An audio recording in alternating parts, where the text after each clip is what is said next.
Seeing as this is the chocolate cake tag, I thought it would be quite appropriate to have chocolate cake in my tag, but I couldn't find any. Our house is chocolate cake free. Instead I have some like Belgian chocolate fudge, which I think is good enough. I really shouldn't have done that while I'm trying to answer the question. Hey guys, today I'm going to be doing the chocolate cake tag. I was tagged in this by the beautiful Untitled Chapter. I will link her channel below, please go and check her out if you haven't already. I'm just going to jump straight into it because there's quite a few questions because this is 2 tags in one. That's 4 tags, I don't know why I did that. First of all, we're doing the chocolate tag and we're going to start with dark chocolate, my favourite chocolate. So this is a book that covers a dark topic. For this I chose The Book Thief by Markus Zusak.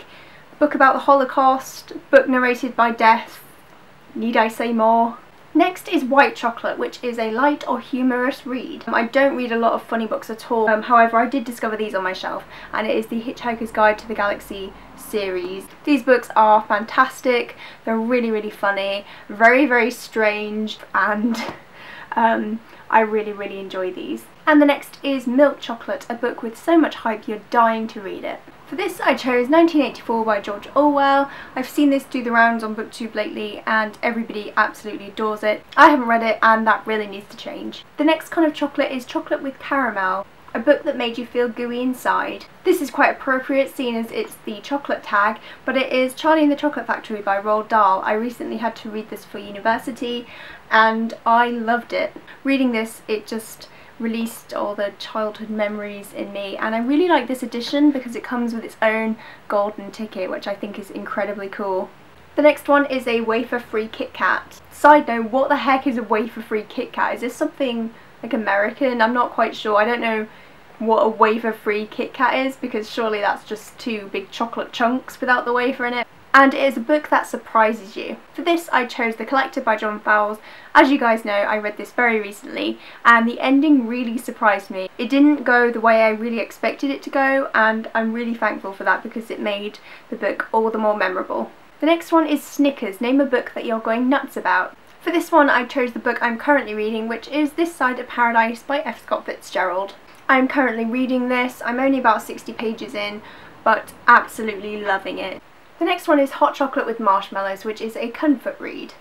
I would say any of my childhood books. Sometimes children's books are just great to get back into. They can be read in a couple of hours. Something simple like Michael Morfugo, or I recently read Molly Moon just because I was in that kind of mood, and they are fantastic books. And finally, A Box of Chocolates, a series that has something for everyone. I'm going to go stereotypical answer, Harry Potter. It has magic, it has wizards, humour, darkness. It has everything. Everything anybody would ever want is in the Harry Potter series, and it's great. Now we're moving on to the cake tag. So to make a cake, first you need flour. This is a book that started off slow but soon picked up. For this I chose The Lady's Paradise by Emile Zola. This is a book I read last year, and to start with it was quite slow. I didn't know whether I was going to enjoy it. I got about that far in and I thought, not really enjoying it. But then after that it soon picked up. It was a complete page turner after that. I absolutely loved it. I ended up giving it 5 stars and it's just a brilliant read. The next bit of the cake is The Margarine, and this is a book that has a rich plot.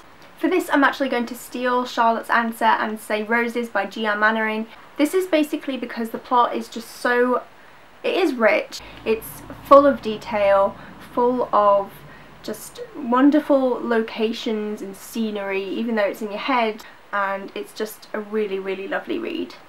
Next is The Eggs, a book that you didn't think you'd end up enjoying but did. This is actually a YA book. It's one of the few YA books on my bookshelves at all, and I only really picked it up because it was £1.49 in the work sale, and I thought, oh, I might as well. But I actually ended up really enjoying it, and it is Wither by Lauren DeStefano.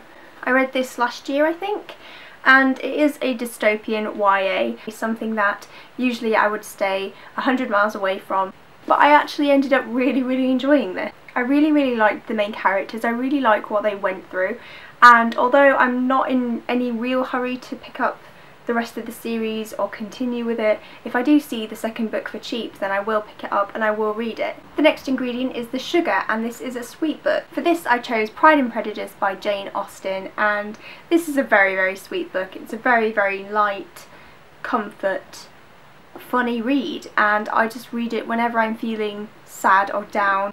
Next is The Icing, and this is a book that covers everything you like in a book. I feel like I talk about it so much, but it's just because I love it so much, and it is Never Let Me Go by Keizu Ishiguro. While it's not everything I love in a book, it doesn't have like the humorous parts in it.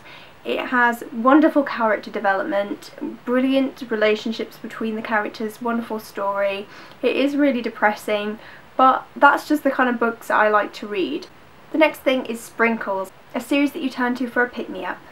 For this I went for Sherlock Holmes.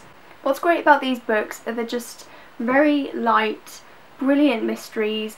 They're very short, you know, the short stories, you can read them in a few minutes and they just pick you up, and I just love them.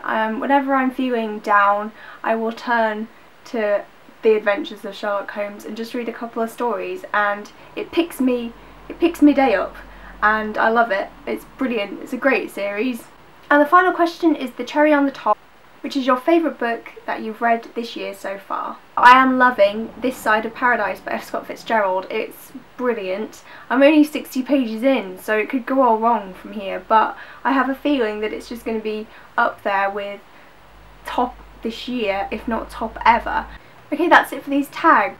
I'm going to actually tag a few people for once. I'm going to tag Ramblings and Green Tea because she is beautiful, and I assume if she likes green tea she's gonna like chocolate cake, so yeah. I'm going to tag Paperback Mugs, and I'm going to tag Where is Wallace. Now I don't think any of these people have done this tag. If you have done this tag, then just tell me to go away, that's fine.